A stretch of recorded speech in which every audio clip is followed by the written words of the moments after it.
Now let us unveil the mystery of the book of Isaiah, chapter 66, verse 17. It says, "They that sanctify themselves and purify themselves in the garden, behind one tree in the midst, eating swine's flesh, and the abomination and the mouse shall be consumed together, says the Most High." Now, maraming mga religious group na kapag sinabing pork or pig, ay tumataas ang kanilang kilay, sabay sabing they are abomination or haram or unclean beast. Pero alam nyo ba na ang mga unclean beast sa Leviticus ay pawang symbolic at secret code lamang ito na tumutukoy sa mga grupo ng mga tao? The words of the Most High are full of mystery. At maintindihan lamang natin ito kung tayo ay born in Ruach or born in spirit or born again. Most of the writings of the prophets ay gumagamit ng secret code. That is why the scripture is called Codex Sinaiticus. Mostly in the form of personification. Example, in the Song of Solomon 2:15, I quote, "Hold for us the foxes, the little foxes that harm the vineyards, and our vineyards of vines blossom." Ang fox dito ay hindi literal na fox. Maging ang vineyards, hindi ito literal. At isa pang example, sa Lamentation 5:18 says, I quote, "Because the mountain of Zion, which is desolate, the foxes walk upon it." Ngayon, sino ang tinutukoy dito na fox? The fox that harm the vineyard and the fox that walk upon the Mount Zion. Sino ito? Ang sagot ay nasa sinabi ng Mashiach sa Lucas 13:32. Ito ang kanyang sabi. "And he said to them, Go and say to that fox, See, I cast out demons and perform healings today and tomorrow, and the third day I shall be perfected." At sino ang tinutukoy ng Mashiach sa kanyang sinabing fox? Atras tayo sa verse 31. "On the same day, there came certain Pharisees saying to him, Get out and go from here, for Herodes wants to kill you." Meaning to say, when he said, "Go and say to that fox," he mean the Herodes. Meaning he say about personification na tumutukoy kang Herodes. Okay, ang tinutukoy niyang fox dito ay si Herodes. At kung titingnan natin ang Leviticus, ang fox ay unclean beast, haram sa Islam or abomination. Meaning to say, ang pagkasabi sa Leviticus na huwag kumain ng laman ng maruruming hayop or unclean beast ay tumutukoy pala sa mga tao. Na ang ibig sabihin ay huwag gayahin o sundin ang kanilang ginagawang kasalanan o ang kasalanan ng ibang lahi, or do not follow them. At yung pagbawal kahit paghawak ng kanilang patay na laman o patay na katawan means ay bawal makisalamuha sa kanila or not to keep company with them, or they are not allowed, the Yahudim are not allowed to associate with them or go to one another or another race or another nations. Kaya ginamit ng Elohim ang unclean beast sa vision ni Shimon Kifa, or most people call him Peter, sa Acts 10:11-14. At dahil present na ang comforter that time na nagtuturo sa kanila, naintindihan agad ito ni Kifa. Kaya ito ang sabi niya sa Acts 10:28. "You know that it is unlawful thing for a man that is a Yahudi or Jews to keep company or to associate with them, to keep company or come into one of another nations. But Elohim has showed me that I should not call any man common or unclean." So sino ang tinutukoy dito ni Shimon Kifa? Ito ay mga tauhan ni Cornelius na darating sa kanyang bahay, at mismong si Cornelius din at ang kanyang kalahi. Sila ang sinasabi dito na another nation. Sila ang ipinakita sa vision ni Kifa. Hindi pala porket nabasa natin na binanggit ang eat ay literal na eating yon. Na sinasabing do not eat, sinasabing bawal talaga kainin yon. Kasi ito ang sabi ng Mashiach sa John o Yahukanon 6:53-57. "Then Yehoshua said unto them, Verily, verily, I say unto you, except you eat the flesh of the son of Adam, or the son of man, and drink his blood, you shall know life in you. Whoso eat my flesh and drink my blood has eternal life, and I will raise him up in the last day. For my flesh is meat indeed, and my blood is drink indeed. He that eats my flesh and drinks my blood dwells in me, and I in him. As the living Father has sent me, and I live by the Father, so he that eats me, even he shall live by me. So ngayon, ano ang tinutukoy ng Mashiach dito na eat my flesh? Okay? Ang ibig niya sabihin ay follow my deeds or follow me. Kaya nga every time he said follow me, he says eat my flesh. And his blood is symbolic for a cleansing, a purification.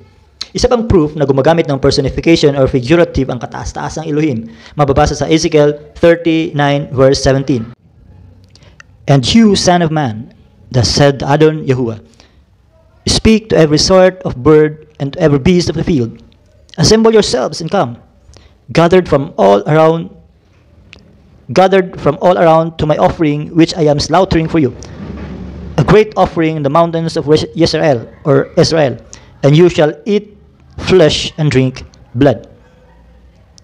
Now, sino ang tinutukoy dito na I am slaughtering for you a offering, a great offering? Ang tinutukoy dito ay ang Mashiach. Now, sino ang tinutukoy dito na every sort of birds and every beast of the field? Ang tinutukoy dito ay ang lahat ng nilalang sa buong mundo. All the nations of the earth, every sort of bird and every beast of the fields ay ang iba't ibang lahi ng mga tao sa mundo. Ngayon, balik tayo sa Isaiah 66:17. They that sanctify or kadosh themselves and purify themselves in the garden behind one tree in the midst, eating swine's flesh and the abomination and the mouse shall be consumed together, says the Most High. Now let us dig deeper. Kasi hindi ako pinatahimik nitong verse na to since last week. It keeps on popping up in my mind, but since I already know na tao o grupo ng mga tao ang tinutukoy ni Yeshayahu dito, ni Isaiah, I keep on asking the Most High the specific details on this group of people. At habang isang araw, habang ang katawan ko ay pagod, sobrang inaantok, pumantig ulit sa akin ang verse na to. At habang ako ay nakahiga na matutulog na sana, ito ang kanyang sinabi. Isaiah 66:17. Kaya in my mind, I asked the Most High, sino ba talaga ang swine at mouse dito? Bakit palagi na lang akong minumulto ng verse na to? Suddenly, it's like a gentle whisper saying, tanawa sa Hebrew and Latin. He said, tingnan mo sa Hebrew at sa Latin. In that very moment, dali-dali kong kinuha ang phone ko na naka-charge. Dali-daling binuksan ang Hebrew Concordance sa Isaiah 66:17. Then, boom. Bumilis ang pintig ng puso ko sa aking nakita. Ito ang aking nakita. Nawala ang sobrang pagod ko at antok ko at may kunting nginig ang aking buong katawan na parang gusto kong sumabog. Isa na namang mystery unveiled. May kunting resistance pa ako na hindi ako makapaniwala sa aking nakita o nabasa. Kaya nanghas pa akong magtanong sa aking diwa. Di po ba ang akbar ay isang Arabic word na ang ibig sabihin ay great or greatest? Pangahas na tanong ko. Pero sinagot niya akong hindi. At inutusan niya ako na i-research ang salitang greatest in Arabic. At yun nga. Hindi akbar ang lumabas, kundi agam or azan. Ang agam meaning great or greatest. So confirm na hindi original na Greek sa Arabic ang salitang akbar. To dig more deeper, I researched the word akbar and one guy showed up. His name is Abul Fath Halal Uddin Muhammad Akbar. Now this guy was a Mongol emperor of India. He was born in Umarkot, Pakistan. He reigned as emperor in 15th century, became popularly known as Akbar the Great. And he was a Muslim, meaning to say, ang Akbar ay dinagdag lang sa vocabulary ng modern Arabic bilang pagpupugay kang Akbar. Ang Akbar ay isang Persian language dahil si Akbar ay isang Persian at Persian din ang native language ng Iran. At nag-expand ito sa Afghanistan at kahit sa India, ginagamit ang Persian language nung dumating ang Mughal dynasty sa India. Ang Persia at Israel ay hindi friends, or ang Iran, dahil ang Iran ay ang Persian, na native Persian, at ang Israel ay hindi sila magkasundo. At ang modern day Persia ay ang Iran, a Muslim country.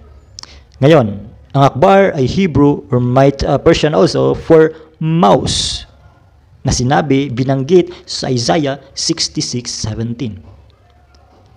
It has a strong Hebrew concordance 5909, which has definition in the secondary sense of attacking. Now, I ask you, my friend, when these people attack, kung itong mga taong to ay umatake, ano ang kanilang madalas binabanggit? Hindi ba Allah Akbar or Allahu Akbar? Tama. Makikita rin natin ang pangalan ni Akbar, o sa pangalan ni Akbar ang halal or jalal or halal. Ngayon, sino itong halal? In Isaiah 14, Isaiah pa rin tayo. 14:12, it says, I quote, "How are you fallen from heaven, O Lucifer?" Okay, this is in the King James Version. How are you fallen from heaven, O Lucifer, son of the holy morning? How are you cut down to the ground, which did weaken the nation? Now, tingnan natin ang Hebrew name of Lucifer sa Isaiah 14:12. It is Hillel. Hillel is from Aramaic halal. The original name of Lucifer is halal. Medyo klaro na ba? Ito pa. The word halal has 5 rumbled letters of Allah. Ang halal means praise, but it is actually mean boasting. Let's look at in the book of Psalms 44 verse 8. Ang boast here with strong H1984 ay nangangahulugang boast o boast himself. So hallelujah means make boast in Yahuwah. Pag halal lang ay hindi si Yahuwah ang ibig mong sabihin. Hindi ito para sa kanya. You are boasting yourself or kung sino man ang binoboast mo. Sino itong si halal? Siya ang hambugiro o boasting himself, saying in his heart in Isaiah again. He said, I will ascend unto heaven. I will exalt my throne above the stars of El. I will sit also upon the mount of assembly. In the side of north, I will ascend above the heights of the clouds. I will be like the Most High. Or I will be like El Elyon. So verse 12, it says, How are you fallen from heaven, O Halal, which is Allah. Now in the black stone of Mecca, it's said to be fallen from heaven, which is directly pointed to Isaiah 14:12. In Revelation, it was mentioned the mark of the beast, which you cannot buy or sell without its mark. That mark is the name Allah, which is halal. It is the name of a man. In Isaiah 14:16, he was called a man. In verse 16, they that see you, halal or Lucifer, shall narrowly look upon you, saying, Is this the man that made the earth to tremble, that did shake kingdoms? Shall narrowly look unto you. At yan ang ginagawa ng mga deboto ng black stone. They narrowly look upon it. What about the swine? Now, this is the beast that was mentioned in Isaiah 66:17, the mouse. Okay, the mouse, which in the sense of attacking. And the first mouse, the first beast is the swine. The second beast is the mouse. The first beast is swine. Now, who is this? In Revelation, it says, And behold another beast coming. Either the first beast is the swine, and the second beast is the mouse, Akbar. Meaning, there is 2 beasts. The swine in Latin means sus, or the scientific name of pig or swine is sus. For domestic swine, it is called sus domesticus. So, sino ang tinutukoy dito na swine? Ito ay si Zeus. Ito ay si Jesus or Jesus. Dahil hindi Jesus o Jesus ang tunay na pangalan ng Mashiach dahil ang Jesus ay Latin. Ang Zeus din na swine ay Latin, galing sa Greek deity na si Zeus. Kaya hindi nakapagtataka bakit si King Antioch in the book of Maccabees ay nag-sacrifice o nag-offer ng swine in the altar of Zeus. Okay? Baboy ang kanyang inoffer sa altar ni Zeus in the book of Maccabees. Sinyalis yun na ang baboy dito ay tumutukoy sa mga tao na sasamba kay Zeus, or they offer their lives to Jesus. That is why there is a song called I offer my life to you as a living sacrifice. So ulitin ko, hindi literal na marumi ang baboy sa Isaiah 66:17. Ito ay tumutukoy lamang sa dalawa sa pinakamalaking relihiyon sa mundo. At ang other abomination na binanggit sa Isaiah 66:17 ay yung ibang mga relihiyon. Okay? Pero dalawa ang kanyang specific dito. Ito ay ang mouse, which is the akbar, okay, which was used in a Muslim country, and the swine, which is Latin for Zeus and Jesus. Ito ang dalawa sa pinakamalaking relihiyon sa mundo. At sa Revelation, sinabing, the whole world was deceived by the old serpent. The mouse in the Islamic religion and the swine is the Christianity. But again, that beasts are not literally unclean, to be eaten. As what he said to Noah, all things that live shall be your meat. And Shaul said, for all the creature of Elohim is good, and nothing to be refused. At kahit ang Mashiach, sabi niya, hindi makapagparumi sa iyo ang pumasok sa bibig mo. Pagkain, kahit anong pagkain. Kundi ang lumalabas sa bibig mo. Dahil ang pumapasok sa bibig ay lalabas lamang din at idudumi. Walang ginagawang kasalanan ng mga hayop na binanggit para tawagin natin silang abomination or kasuklam-suklam. Ang totoong abomination ay ang mga taong makasalanan, mga idolater. At yan ang mga spiritual unclean, ang mga taong marurumi, ang mga makasalanan. Sa halal, you cannot buy or sell without its mark, which is the halal. And halal is a rumbled letter of the name Allah. His name is Allah, or halal, which is boasting, which is the name of Satan. The first beast that was mentioned in Revelation, and the first beast that was mentioned in Isaiah 66:17 is the swine, which is Christianity. That is why in the mark of the beast written like this. And the X symbol is for Christianity. That is why X is Christmas, X is Christ, or X is for Christian. Now, the second figure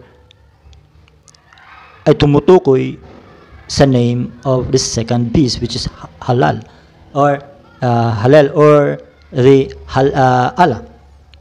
This is their name, the name of the beast, the second beast and the first beast. But they are connected to each other. Why? Bakit? Dahil po ang halal or halal na naging Lucifer ay siya si Jupiter.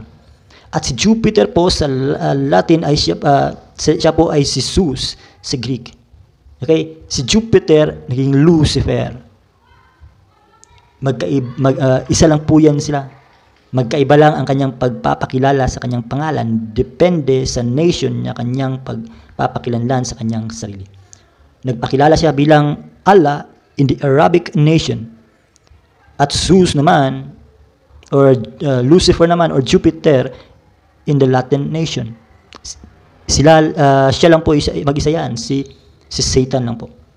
Bakit magkaiba ang kanyang pangalan? Dahil po siya ay the lawless one, rebelde. Pag rebelde po, hindi po siya gagamit ng kanyang original name kung magpapakilala siya sa mga tao. Kaya the mark of the beast is the Allah, halal, and the Christianity. Is it just a coincidence that the Hebrew name of Lucifer is halal? And is it just a coincidence that halal, the Mughal Emperor Akbar, is a Muslim? And is it just a coincidence that the mark of the Muslim country to their product is halal, which is boasting? Is it just a coincidence that the Latin name of swine is Zeus, and the Latin name of the Latin Greek is Jesus, and the Latin name of their Messiah is Jesus, same as Latin name for the swine? Is it just a coincidence? I think no. But people believe the lies. Because the whole world was deceived by this old serpent. And they don't know that they are being deceived by this serpent. Hope you learn from this video at magkwentuhan pa tayo sa susunod. Ulit ako ang inyong lingkod nang isabing ang tunay na kayamanan ay ang kaalaman. Shalom with love.